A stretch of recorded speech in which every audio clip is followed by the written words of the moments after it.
Hey there folks, I'm Eric Osberg and this is the Outdoor Report. Mid to late summer, the walleye bite can be a little tough in Minnesota, but in some places it's just starting to heat up. One of the best places to go, Rainy Lake.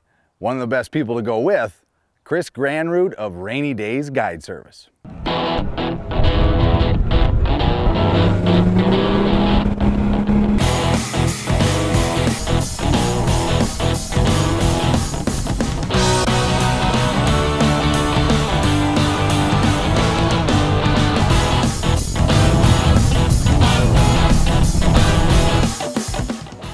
The fishing is one thing, the escape from the hustle and bustle is something else. And I'm gonna get you out of cell phone range. There's nothing I like better. I know right where that line is. There's nothing I like better than having that guy back there and he's looking, he's like, I'm not getting any cell phone range. And right then, is at that point, is right at that line, the fun meter goes up.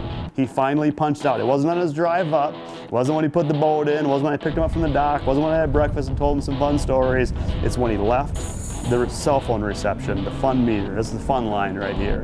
And some areas you can't do that, but we can do it here, so. Well, we got fish here.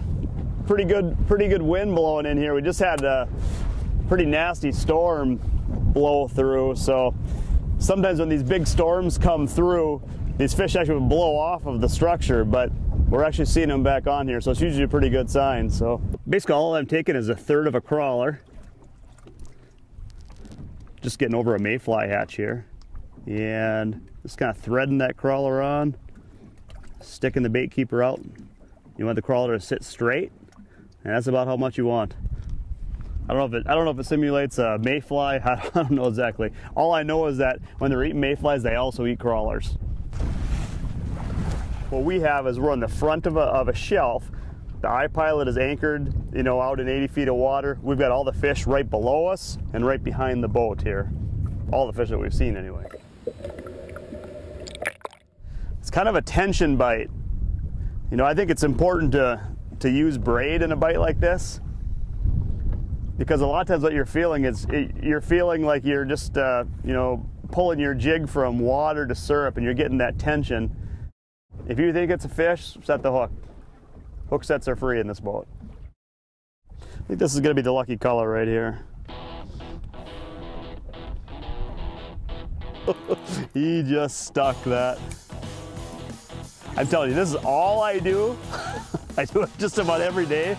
And to be out here on my own, like this is still fun. Like that is still fun. This is way fun. If you don't enjoy this, you're in the wrong sport. Oh, that's another nice fish. How about that guy? How about that? Oh, a beautiful fish. Just a nice slot Rainy Lake walleye right there. You know, not a monster. I mean, he's, frankly, he's probably an average fish. He's, you know, 21, 22 inches. Nice heavy fish. I'll tell you what you're going to see though, is that these fish are chock full of mayflies here. When their belly is that tight, they've been eating good. So we're just feeding them one more little snack.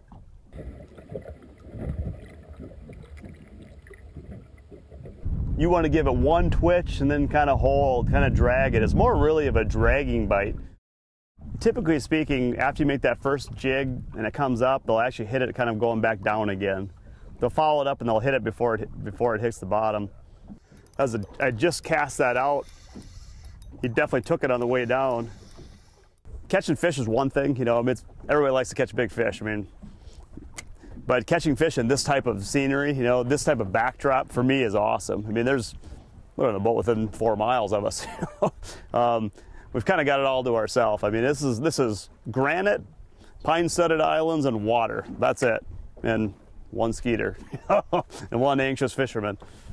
But I mean, for me, it's worth the price of admission.